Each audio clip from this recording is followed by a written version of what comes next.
What is up, everybody? It's been a long time since we've chatted, huh? I want to say it's been like 2 months. And I know I say this pretty much every time I go live now, but guys, I'm just super, super busy. I got a few things going on with work, and well, I have multiple jobs and the kids and some other stuff outside of that related to boxing. So yeah, I'm all over the place right now. So I got a few minutes free this morning, and I wanted to use that to touch base with you guys to uh, review the weekend that was. Cinco de Mayo weekend. We had this loaded weekend of boxing with mostly bad results, if we're going to be honest. Not that I'm trying to be negative, but so I want to give my thoughts on all of that, and then we'll talk about some stuff coming up, and then we'll just talk about stupid boxing fan bullshit. Um, and yeah, whatever else you guys want to talk about in the chat. But real quick, I want to share my screen here and show you a poll that I did on my Twitter, where I asked very simply, worst Cinco de Mayo of boxing this century. Over 400 of you voted. Over 80% of you said yes. So those results are not at all surprising. And I put a joke thing there too, like I'm too hungover to care. If I would have just put yes or no, then I'm sure it'd be almost 90% yes. So that is not at all surprising. Let's talk about it a little bit. If you guys have any questions, get in on the chat. I'm not taking phone calls right now. I just don't have the time. And also, I'm in a new studio setup that I'm kind of like in the process of getting completed. So the lighting and everything looks a little different right now. The look and feel. I know right here it's a little blown out because I'm in front of a window. So just ignore that. But yeah, so if it looks a little different, it's because I'm setting up a new studio thing. Anyway, okay. So this weekend we had fights on Friday, Saturday, and Sunday. And on the surface, that looked really, really cool because usually, what I grew up having and what a lot of you guys out there have had to deal with too is dueling cards on a Saturday night, right? And that's a pain in the butt. So we didn't get that this time. We had 3 different days of boxing, and none of it was going to overlap over each other. And it was going to be just an awesome weekend of fights. And a lot of you have very, very high expectations for the promoters involved. And it was Turkey Al-Sheikh for the Friday and Saturday cards, and then it was Top Rank for the Sunday cards. I think all 3 of them kind of tried some new things. They experimented, and there was a lot of learning lessons that are going to come from it, particularly with Turkey. I think the effort was there. It was a noble effort, but some of the execution and logistics involved just kind of weren't worth it, what they did. And I don't know if it certainly didn't translate to really good action in the ring. Matchmaking is a very, very important thing in boxing. It might be the most important thing if you're a promoter, but also you got to have the right ingredients, which is the matchmaking, but you also got to have the right time and place. So let's jump right into this. If you guys have any issues hearing me or anything, let me know. Hopefully you can hear me just fine. But let's jump to Friday night, May 2nd in Times Square, New York. So this was in New York City. This wasn't out in Brooklyn or something like that, Long Island. This was in the city, right? Right in Times Square, like right in Midtown Manhattan. And there was a fight card with 3 headliner bouts. And again, noble effort here, right? That you're putting on this event in New York. And for Turkey Al-Sheikh and that whole crew, they literally jumped on a plane after this and flew over to Riyadh to do the Canelo card over there. So they had a busy weekend. Again, noble effort. But I'm looking at this, and I'm really surprised that a lot of you had such high expectations for this card, because when it was announced, I liked the Teofimo Lopez Arnold Barboza card or a fight. I liked that matchup. That was a good matchup. It was the best matchup maybe of the weekend on paper, certainly among the top 2 or 3. Definitely the best on this card. But Devin Haney versus Jose Carlos Ramirez, and then Ryan Garcia versus Raleigh Romero, those were huge showcases. Like Haney, I want to say, correct me if I'm wrong, because I might be forgetting the actual numbers, but he was like a 12-1 favorite over Ramirez betting wise. And then Garcia, I want to say was like a 14-1 favorite over over Romero. So just looking at those matchups, those were showcases for these guys to get back in the ring. And Ryan Garcia had been out of the ring for a while because he was on suspension, because he got caught using performance-enhancing drugs. He got caught cheating. But for Devin Haney, there was really no excuse to be out of the ring that long. But both of these guys wanted a tune-up before they did the rematch, and Turkey acquiesced to that request, and they did it. And there was kind of disastrous results. So also, real quick before I get into the specifics of the fight, I have to talk about New York for a second. And I preface, okay, because I'm going to piss off my New York subscribers. I'm going to piss you guys off. I want to preface, my mother is from New York. My mom was born in New York. So I have a lot of connections to New York. I have spent a lot of time working in that city, just vacationing, visiting family, friends, whatnot, for as long as I can remember. So I love New York, okay? But in the 21st century, particularly in the 2020s, and particularly with boxing, there seems to be this nostalgic mystique about New York. Oh man, a fight in New York, there's nothing like it, right? And we've heard this from promoters for the last 10, 20 years. And my question to you is, what century are you living in? Pound for pound, when it comes to the amount of hype and mystique and nostalgia a place gets, there is no more overrated city in America than New York. Sorry, shoot me, hate me all you want, but it's true. And when it comes to boxing, New York hasn't run this sport for decades. Guys, it hasn't run this sport since the 20th century. I think that there's a lot of people involved in boxing still living in the 20th century and thinking of like Madison Square Garden fights back in the day. And I get it. There's great history in New York. But if you look at the amateur system and the fighters coming up in America, the kids coming up in California and Texas are whooping the New York kids' ass. And they have been for a while now. In the scene, the gym scene and the busier commissions, that's all out west, California and Nevada. So it's Los Angeles. That's the big gym scene. It's the best gym scene on earth right now. And it has been that way for quite a while. And then if you expand that out to include Vegas, which is, like a 4 or 5 hour drive from LA, that's the hotbed. That's the mecca of boxing right now in America. It's not New York. So the logistics involved with setting up this ring and this whole display in Times Square, again, noble effort, very noble effort. I think it was Turkey. Al-Sheikh is trying different things, and I really give him credit for that. He's trying different stuff.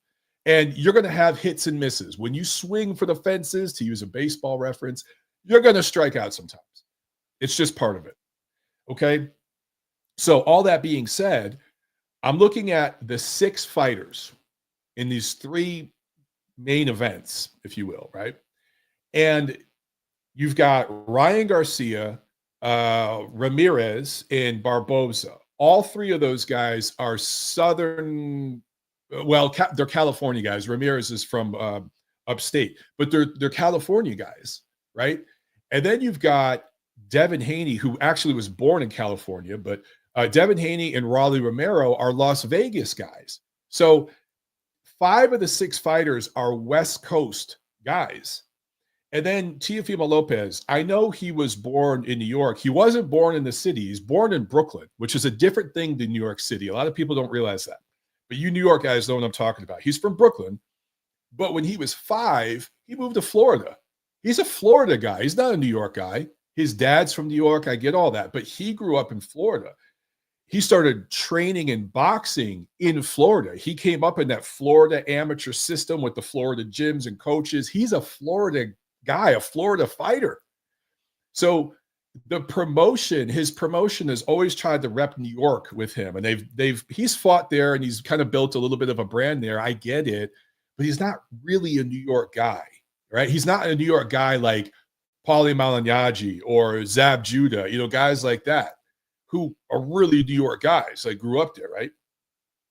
So you had, again, 5 of the 6 fighters, West Coast guys, and you're putting them on this fight in Times Square in New York on a Friday night, and you're building this apparatus, in Times Square that looks awesome. But apparently, because I've heard from a lot of you who were there, it kind of blocked off the view from the passersby. So this was kind of cut off from the casual fans or just the walker. There's a ton of tourists in Times Square, right? That's what Times Square is. It's like Hollywood in LA.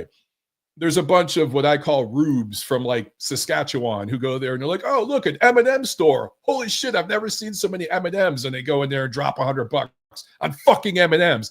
Never understood that, but whatever. That's what Times Square is. So it's TGI Fridays. Anyway, there are tourists all over, just rubes, just walking, right? And you block this off to where they couldn't see anything. And then you have all these fighters that have no connection to New York fighting there. Several of them have been chronically inactive for different reasons. So just the logistics involved and all that just didn't make sense to me. This fight card belonged in Los Angeles. Right now, in early May, the weather in New York is good, but it's not Southern California good. And you don't have the options for venues in New York that you have in greater Los Angeles. They could have put this card at multiple different venues in and around Los Angeles. If you wanted to do an outdoor setting, there are plenty of venues for that, right? The StubHub, well, it's not the StubHub Center anymore, with Dignity Health Sports Home Depot StubHub Center, that place. There are plenty of places. That big soccer stadium downtown now, even like Dodger Stadium, if that was open, could have did this in multiple places. And I get it, California is expensive. So is New York. The taxes and everything in New York, they're maybe a little better than California, but it's pretty comparable, right? So I just think if they put this in LA, it would have did better ticket sales. So anyway, okay, I just wanted to get that out of the way before we get into the actual fights.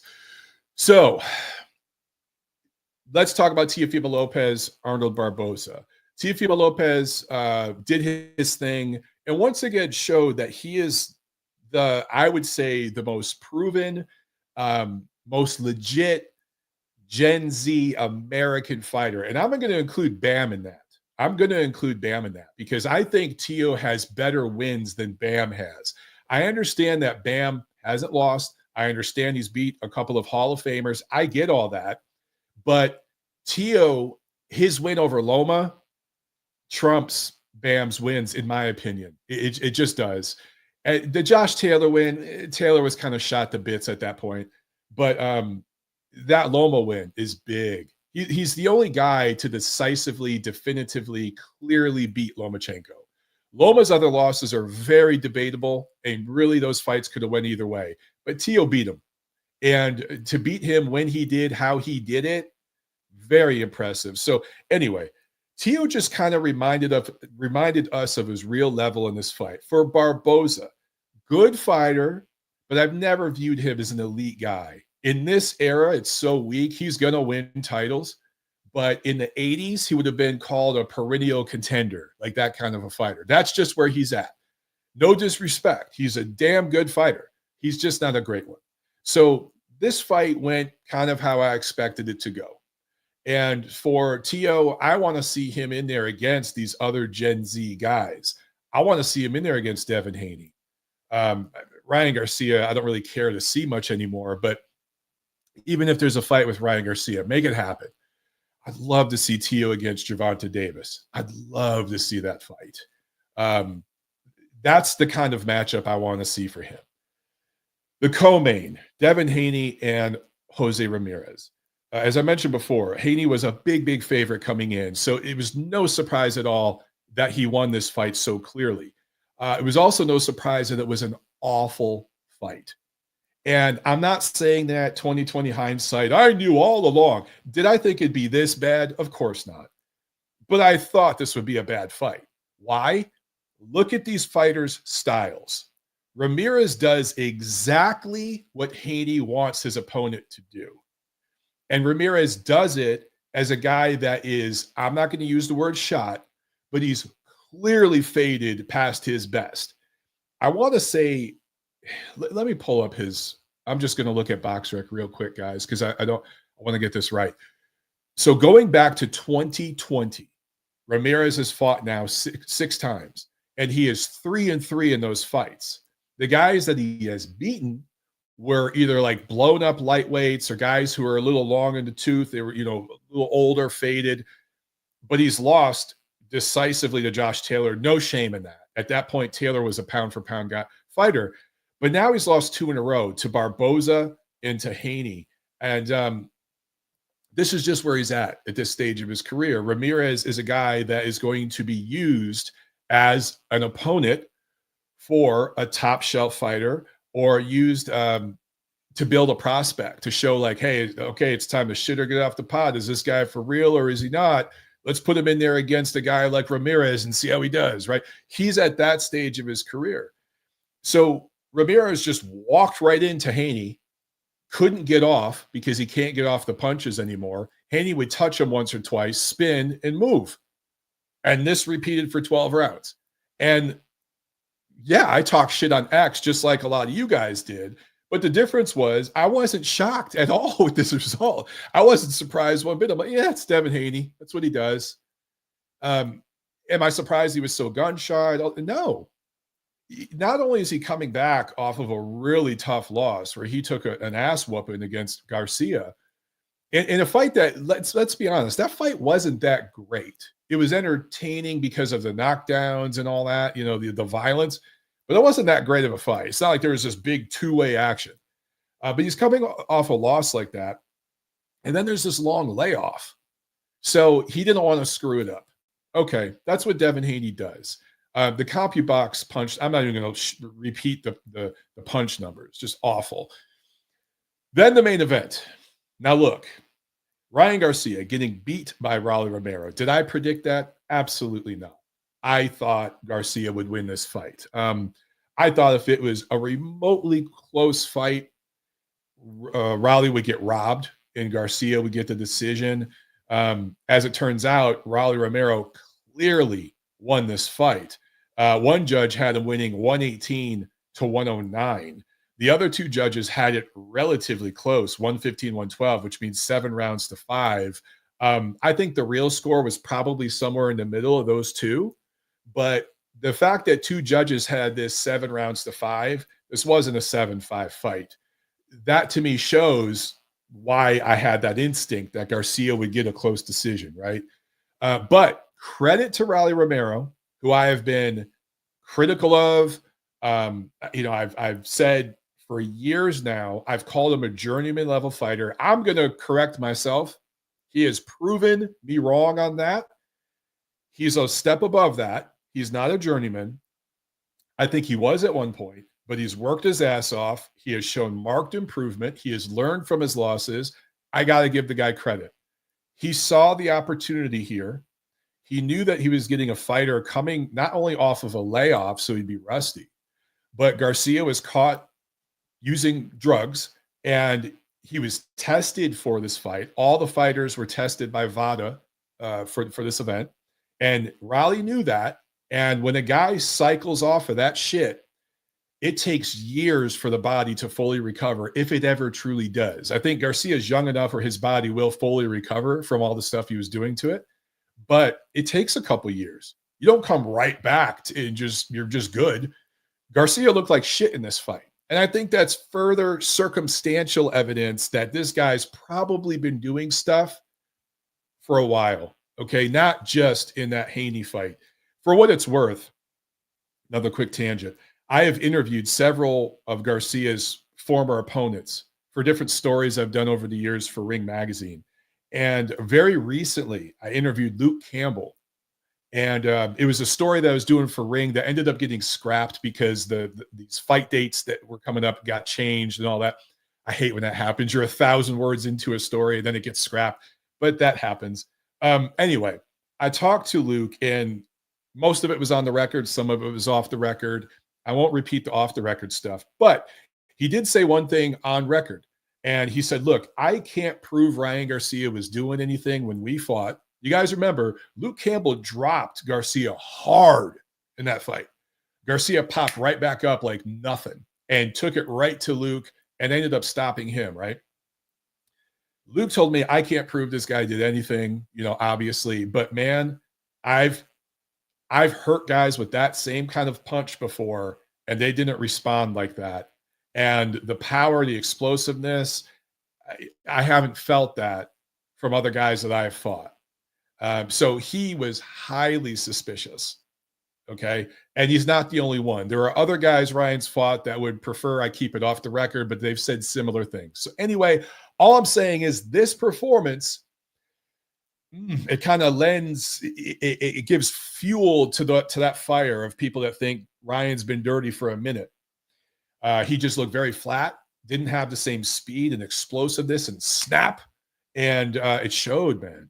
It showed. So was I shocked that Rolly Romero won this fight? Absolutely not. Was I surprised? Yes. I thought Garcia would win. I was surprised at how crappy Garcia looked. I expected him to look worse than he looked against Haney, but not this bad. And also, to go back to what Luke Campbell was talking about, we've seen Garcia drop before, hit before, and he's popped right back up and continued to fight. He got dropped in this fight, and he became apprehensive. We've never seen him be so hesitant. So this knockdown, he responded very differently. And again, that doesn't mean it. It doesn't prove anything irrefutably, but it is indicative of a guy cycling off some shit and his body doesn't respond the same because, again, it takes years to fully recover from what that stuff does to your body. Guys, don't do it. Don't do that shit. Don't do the performance enhancers. Don't do it. Stay natural, okay? Your body will thank you. I'm 45, and I get in the gym, and I train with guys that are half my age, and I still whoop some ass because I'm taking care of myself. I didn't cheat. Don't do that shit, okay? It's going to mess you up. Some of you guys are in your 20s, and you're doing TRT. You're not going to be able to have fucking kids. Just stop. Stay natural. All right. Sorry, rant for another video.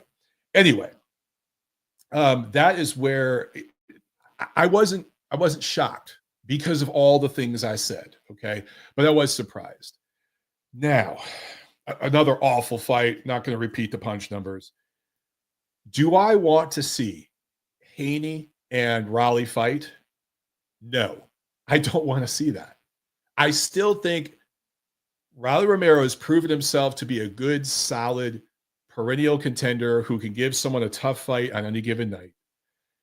But Ryan Garcia has never proven himself to be elite. He has one elite level win, and he was on drugs for that win. So that's scrapped. The rest of his resume is very, very thin. He was called elite because he fought Gervonta Davis, and the tank Colt needed to prop Garcia up for their guy to look like an all-time great, right? But the truth is, Ryan Garcia is not elite. Of the Fab Five, the five Gen Z American fighters, you got Tio, you got Shakur, you got Devin Haney, you've got Ryan Garcia, and who am I forgetting? You got Tank. Of those five, Ryan Garcia is clearly number 5 on that list. He's the bottom of the barrel of those 5, right? So does this, with Raleigh getting this win, does this mean that he's some elite level fighter now? No, and I'm not trying to be hard on him. Great win, best performance of his career, awful fight, but he did what he needed to do to nullify Garcia's power and win. Win today, look good tomorrow. I get it. But do I want to see him and Haney fight? No. The fight that should happen is Devin Haney versus Teofimo Lopez. That's the fight that should happen. Those are the two best fighters who fought on this card, and that's the fight I want to see, whether it be at 140, 147, or a freaking catchweight. Haney weighed 143 coming into this fight. So why not do a 143 catchweight? I don't give a shit. That's the fight I want to see. I don't want to see Haney fight Raleigh. I just don't want to freaking see that, because I'll tell you exactly what it will be. It'll be Haney fighting just like he fought against Ramirez. And he's going to be able to do it against a guy like Romero, who is limited. He does have some pop, He's going to get more punches off than Ramirez, but not that much more. And Haney's going to see everything coming from a mile away. It's going to be a god-awful fight to watch. Please, no. Turkey, if you're watching, and I know you watch, Haney versus Tio. That's the one to make next. Please make that happen. All right, let's move on to Saturday. I should mention that Friday card was a pay-per-view on DAZN. So was Saturday. So you had 2 pay-per-views. Boom, boom. And then you had this Canelo Alvarez card, right, on Saturday. Now, real quick, I got to back up. A lot of you, again, were so disappointed with the way this weekend turned out, and you had such high expectations. But like I mentioned about the Friday night card, it was showcases, except for Tio Barboza. It's the same thing on this card. Canelo Alvarez versus William Skull. Guys, what were the odds coming in? I didn't even check the odds, but I'm sure Canelo was at least a 10-1 favorite coming in. So what were you expecting? I think maybe some of you were expecting domination and you wanted to see Canelo sleep this guy and get a knockout because he hasn't had one in a while. Maybe that's what you were expecting. And when that didn't happen, you got pissed off. Okay. My question to those of you out there who were expecting that is, where the fuck have you been for the last 3 years? Since Canelo Alvarez lost to Dimitri Bivol in early 2022, so literally 3 years from now, he has fought 6 times. Okay, he has fought against an ancient, semi-retired Gennady Golovkin who hasn't fought since. John Ryder, a tough but limited guy. Charlo, an overrated fighter who moved up 2 weight classes to fight him. Munguia, another tough guy but very limited, on the level of a John Ryder. And then Edgar Berlanga, who's nowhere near the level of John Ryder or Jaime Munguia even, had no business being in the ring with Canelo. And then William Skull, and I'd say the same for him. So all 6 of those guys who are less than elite level opponents for different reasons. At one point, Golovkin certainly was elite. And at one point at 154, Charlo would have been elite. But other than that, at 168 and when they fought, these were not elite opponents. All 6 of them took Canelo the distance. So coming into this fight, you had Canelo's recent history. Okay, this isn't the guy that fought Golovkin in 17 and 18. That was prime Canelo. That's not who this guy is anymore. And I've been saying this for years. I didn't just start saying it this weekend like half of boxing Twitter. I've been saying it for years and I caught flack for it. Canelo is in the farewell stage of his career, the farewell tour stage of his career, what I would call the Money May stage of his career, where it's very selective matchmaking, very crafty marketing and promoting, and they make those events, and he's able to ride out these decision wins against these guys. But he's not in his prime anymore, guys. And so he's not going to take top challenges. He wasn't going to fight Benavidez. He wasn't going to rematch Bivol. Why would he do that? At this stage of his career, why?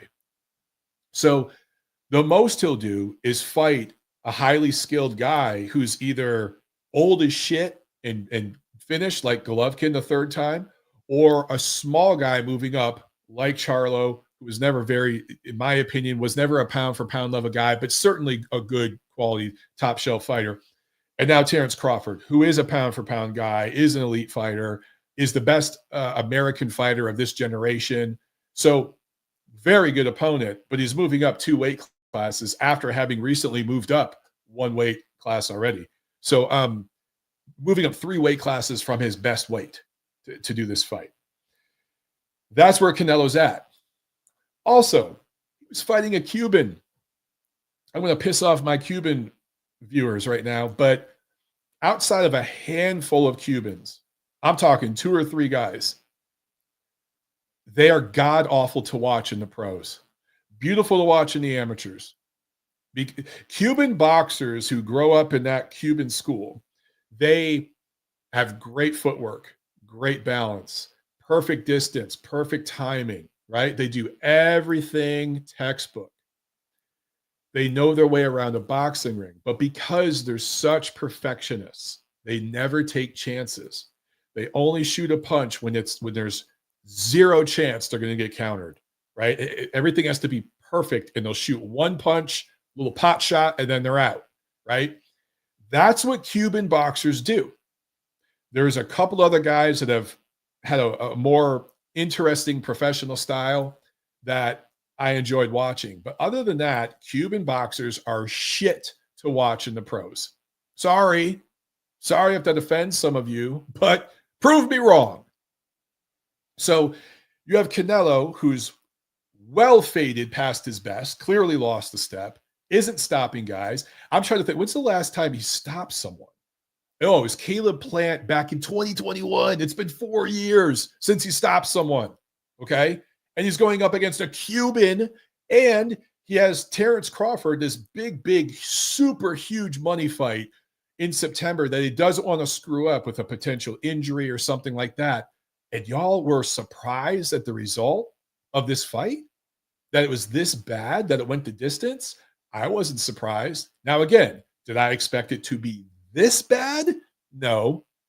But was I surprised at all with these results? Absolutely not. I'm amazed at boxing fans' level of gullibility sometimes.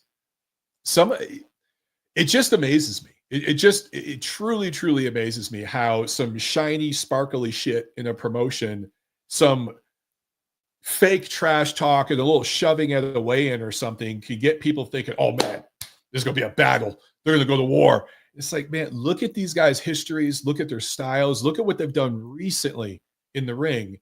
That's what matters, not what they say during the promotion. Amazing. Some of you guys just get fooled over and over again. I don't understand it. Anyway, also on this card, Jaime Munguia gets a win over Bruno Saras, I think is Saras. It looks like Sriracha to me. That's how an Italian would say it, but Saras. And this is how the first fight should have went. So Munguia fought much more measured, much more cautious. So this wasn't a very entertaining fight, but it was a good fight for Munguia to erase that loss and to move on. He can make for some fun fights at 168. But if he fights with this style going forward, I don't know how those fights are going to sell. Badu Jack gets a majority decision win at cruiserweight. Crazy that he's at cruiserweight. And this was for the WBC World Cruiserweight. Let's see Badu Jack in there against one of the other title holders. It's time. Let's see a unification fight. Martin Bakole and Efe Ajagba fight to a draw. Now, to me, this was a letdown. This was definitely a letdown because I love heavyweights. This was the fight on this card that I was looking forward to, much like the Tio Barboza fight on Friday. This was the fight I was looking forward to the most on this card. I'm looking at Martin Bakole, and I got to admit, man, I was totally on the hype train after the Big Baby Miller, the Jarrell Miller win. But let's take a closer look. This guy fought Michael Hunter back in 2018. It's a TKO win or loss, because he got an injury, but he lost that fight to Hunter. And I guess the injury played a role in that. Michael Hunter's proven to be a pretty good, solid heavyweight, but not a top 10 guy. But he goes on to beat some decent heavyweights. But where we all jumped aboard the Bakole train, I know for me, was when he beat Jared Anderson, right? Because that was so dominant and so shocking. And I was so high on Jared Anderson. I was really, really excited to see what he could do for American heavyweight boxing.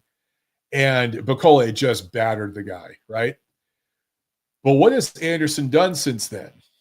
He's fought exactly once against a handpicked opponent and a fight where he decisively won, but didn't necessarily look very good. So the jury is still out. And that was back in February, and there's nothing on the calendar right now for Anderson. But so Bakole, last second replacement, comes in to fight Joseph Parker. Weighed 310, okay? A full 25 pounds heavier than he weighed for Anderson. Looks like shit, gets stopped in the second round, right? Brutal KO. Comes back in this fight against Ajagba. What does he weigh? 300 pounds. So still 15 pounds heavier than he was for Anderson. And it's like, dude, you had 2 months, a little over 2 months to get in tip-top shape for this fight. I'm a little disappointed in his performance. And I got to change my opinion of Bakole right now. At one point, I thought he's a real problem for the division. That's what I would say. And yeah, I don't know about that anymore. As for Ajagba, he's always kind of been here at this level, perennial contender kind of level as a heavyweight, can give anyone a tough fight on a given night, but he's never really fought a truly top level, like proven top 10 heavyweight. He hasn't fought one of them yet. So I just think both of these guys are kind of sitting on the bubble of the top 10. And maybe Bakole can get it going again because he was red hot for a minute there. But yeah, I was kind of disappointed in that fight. I expected more. Super chat from Trolls Are Bad. Trolls are bad, but trolls are fun too. Thank you for super chat. He says, do you think Canelo will raise his level for Bud? Absolutely. I expect Canelo to look better for this fight than he has looked really for the past couple years. I do. But what I question is, can he do the things he wants to do? Is his body, which has taken a lot of wear and tear in the ring and outside of the ring because of some of the things he's put his body through outside of the ring, can it deliver on what he wants to do, what his brain wants to do? That's the part I don't know. Also, a lot of people, they're making a lot about the size difference and all that. I understand, Canelo is the bigger, stronger guy. I don't necessarily know if he's that much physically stronger than Bud. Bud is a really strong guy for his size. Just has a lot of core power. And on the inside, in the clinch, I think a lot of you are going to be surprised at how well Crawford handles Canelo at that distance. I really, really do, particularly at this stage of Canelo's career. And I get it. Crawford's, I think, 38, or he'll be 38 when they fight. So he's old himself, but he's way more well-preserved than Canelo. Anyway, I do think Canelo will raise his level. He knows he's not going in there against Berlanga or Skull or someone like that. He's going in there against one of the best fighters in the world, regardless of size. So he's going to show up, bro. I do. However, I think Canelo Crawford will be fought at a technical pace. I don't expect that to be like fireworks. A super chat from E Park. Thank you so much. I appreciate that, brother. Okay. Back to this weekend. Guys, I got about 10 minutes. So real quick before I talk about Sunday, let's talk about Canelo Crawford. I mentioned, look, I've been saying all along, I favor Crawford in this matchup. Here's the biggest question for me, okay? Would I be surprised if Canelo turns back the clock and has one last great performance and wins this fight decisively? Absolutely not. Would I be surprised if Crawford wins easier than a lot of you think? No, I would not be surprised. I could see it going either way. Here's my question. Does Crawford get a decision in a close fight in Las Vegas? Right? This is at Allegiant Stadium, which is pretty badass, right? That's going to be cool to see a fight there, a big fight like this. It's going to be the biggest event of the year on paper, right? Because of the names involved. But can Crawford get a decision in Vegas? And here's the question. Canelo has won several close, debatable decisions in Las Vegas. Just off the top of my head, there's the Lara fight, who's a Cuban. There's the Golovkin fight, who is a Russian, Kazakh, Korean, so Eastern European / Central Asian. And he got the decision in those close fights. I know the first fight with Golovkin was a draw, but that was basically like getting the decision because Golovkin so clearly won that fight. He got the decision in those fights, but he was the money guy.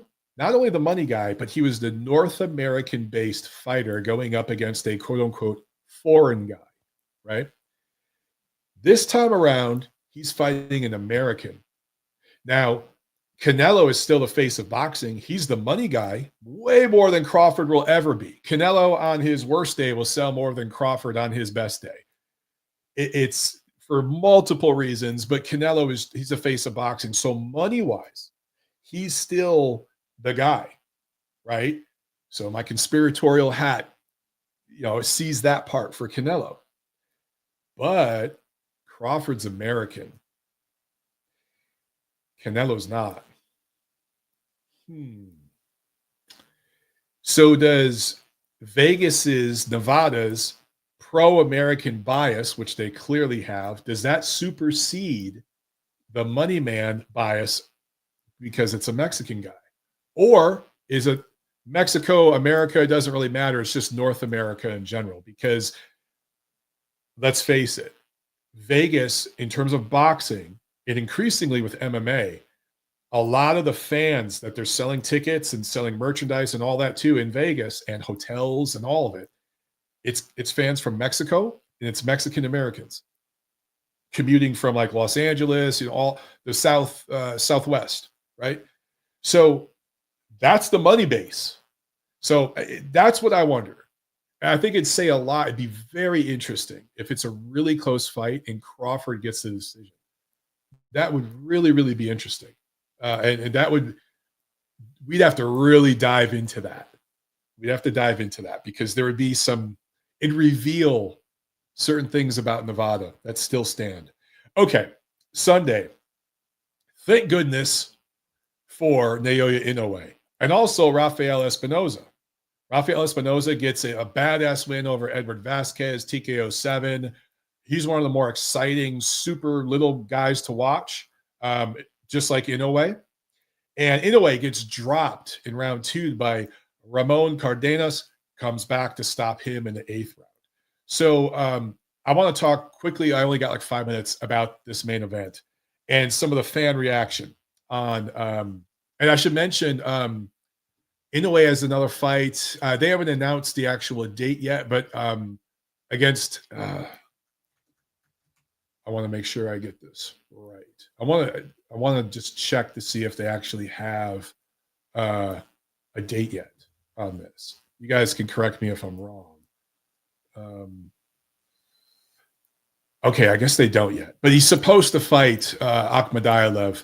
But I'm just checking here on BoxRec, and they don't have a date yet. So, okay. So I guess that's still being worked out. But apparently the deal is done in principle. He's going to fight Akhmadaliev. So we get to see Inoue against an elite level guy. It's been a while, right? Although Cardenas showed that he looks pretty legit. Anyway, Inoue gets dropped, right? And I watched the knockdown, and it was literally him lunging in, losing his balance. His center of gravity got above the front foot, and he was kind of froze up there, at close range. And Cardenas, to his credit, lands a beautiful, I want to say it was a left hand counter, nice and short and sweet and straight, and it drops Inoue. And so that's making the rounds on Boxing X. And I saw a bunch of tweets and posts. Oh, this guy's overrated. He's a bum. He's got a glass chin, blah, blah, blah, blah, blah. And so again, I go back to boxing fans, and I posted a tweet saying boxing fans can be so fucking exhaustingly stupid. And I thought they'd get 3 likes. It's got like 1,500 likes right now. It went viral. So apparently I'm not the only one who feels this way. But guys, this might be a shock to some of you, but boxers get knocked down sometimes, even really good ones. Really, really great boxers can even get knocked out sometimes. Did you know that? Did you know guys like Ray Robinson, Ray Leonard were dropped? They were hurt. Did you know guys like Thomas Hearns were like knocked out? Did you know that? Did you know Muhammad Ali got dropped? Did you know Joe Louis got dropped, knocked out? Did you know any of that? Did you know Rocky Marciano got dropped? Did you know Willie Pep, the best defensive fighter in the history of boxing, he actually got clipped? Did you know that? Did you know that sometimes in baseball, batters strike out? So I hate to use like a cliche sports reference, but I have to go here. So in baseball, you have aggressive batters, guys who swing for the fences, right? And those are the guys on the team that will lead the team in home runs. They'll lead the team in RBIs. but their batting average isn't as good. It's 250, 260. They lead the team in strikeouts as well. And then you have more cerebral, I'm not going to say defensive batters, but more just passive batters who play the averages, who just make contact, who put the ball on the ground and will leg out a single or sometimes a double. And those guys have a batting average of 310, right? So they lead the team in batting average. They get on base, but they don't have the extra base hits. They don't have the home runs, the RBIs, because they're not swinging for the fences. They're being more cerebral about what they're doing. They're placing the ball in different, on the field to leg out a single. So it's two very different batters, right? Which batter do fans enjoy watching more? It's the aggressive batter that hits the home runs. That's what Inoue is. He's an aggressive fighter. And because of that, he's going to put himself out of position at times. His balance will be bad, and he's going to be able to get countered. He's going to have to clean that up at 122, and especially when I do believe he'll eventually move to 126. He's really going to have to clean it up there. And he's going to have to fight more cautiously. But which would you guys rather have? Would you rather have what we saw Friday and Saturday night, while guys are being overly cautious and not taking any chances and boring you to death? Or would you rather see what Inoue gave us? He took a chance. He got clipped, got dropped. But guess what happened? He got up and he got the stoppage win. I mean, which do you want? I know which one I'd rather see. Inoue getting dropped when, again, it'd be one thing if Inoue had perfect balance in that sequence and was fundamentally sound in that sequence and had his weight under him and all that and got hit with that shot and went down. That's not what happened.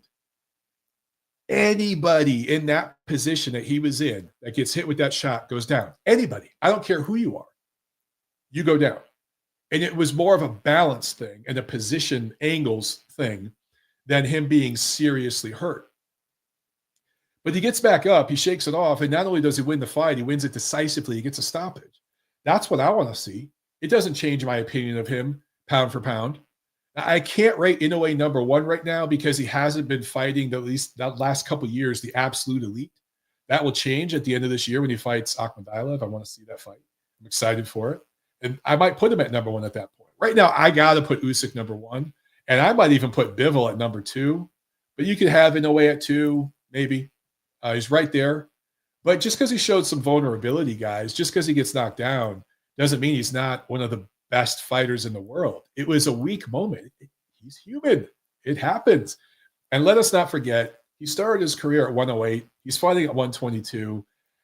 I get it. It's only 14 pounds difference. But, guys, it's not like he moved from light heavyweight to cruiserweight. Moving from junior flyweight all the way to junior featherweight, that's a significant weight gain. That's over like 10% of body mass that he's moved up. So it might be like 15% off the top of my head. Definitely more than 10%. So that's pretty significant. So he's fighting much larger guys, and he's got dropped a couple times since moving up to 122. Well, guess what? He came back both times and got stoppage wins against good, solid opponents. These guys aren't pound for pound, but they're good, solid opponents. So I don't know what's going to please some of you. You want to watch Haney fight? You want to watch that style? I know I don't. I'd rather see this. So anyway, guys, I'm going to leave it at that. So happy I was able to find some time to do it live. I promise we'll do it again as soon as we can. All right. Have a great rest of your